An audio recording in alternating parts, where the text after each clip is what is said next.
आज हामी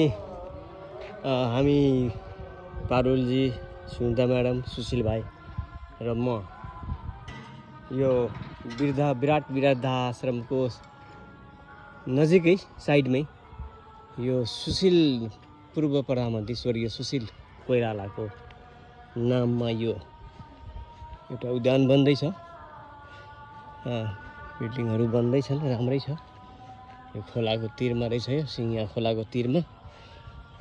अस्ति यहाँ प्लान्टेसन पनि गरेको सुनिएको थियो, तर त्यो प्लान्टहरू चाहिँ कहाँ रोपियो, कुन ठाउँ रोपियो एउटा देख्न पाइएन, यहाँ छैन।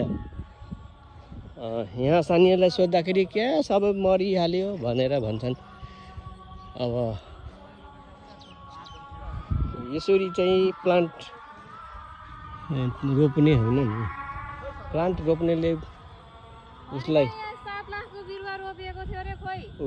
7 लाखको बिरुवा रोपिएको थियो अरे। त्यो हामी अहिले त्यो टर्च बत्ती बालेर खोज्दैछौँ। सुशील भाइले त मोबाइलको बत्ती नै बालेर हेर्दै हुन्छ। यो चाहिँ होइन है, फेरि यो चाहिँ होइन। हामी त्यो यो पनि कर्कला पात होइन, यति भए पनि एउटा हुन्थ्यो। यो रोग पनि होइन, बिल्डिङ चाहिँ छ टलक्क टलक्कको, तर यता बन्दैछ। फेरि सरकारी पैसामै बनेको बिल्डिङ त्यो अधुरै भत्किरहेछ। ल हेर्नुहोस्, यो के हो? यस्तो यो के हुन लागेको? बनेर तयार पनि भएको छैन, मान्छे बसेको पनि छैन। गयो त्यो। अब यो त्यो त्यतिकै छोडेर अब यो फेरि यता फ्याटिक्क बनाए। आयो बापका गया साउका, के हो यो? अब प्लान्ट भनेको मैले त देखिनँ, तपाईँहरूले देख्नु भएको छ भने भन्नुहोस्। यो सुशील कोइरालाको नामबाट बनेको यो उद्यान। अस्ति कहिले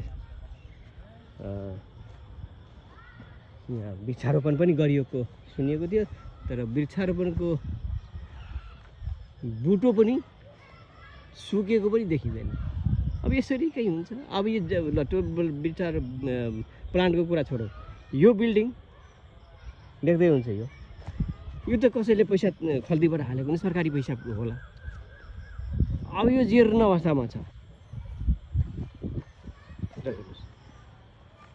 जीर्ण अवस्थाको घर तयारी नै नभइकन यो स्थिति यसको डमाडोल छ। र फेरि यही कम्पाउन्डमा यो भवन किन बनाउनु पर्यो होला? यसैलाई बनाउँदा हुन्थ्यो। यो भवन किन यति पैसा पर्छ?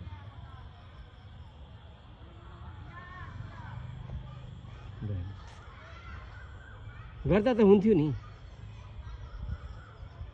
तर के गरे?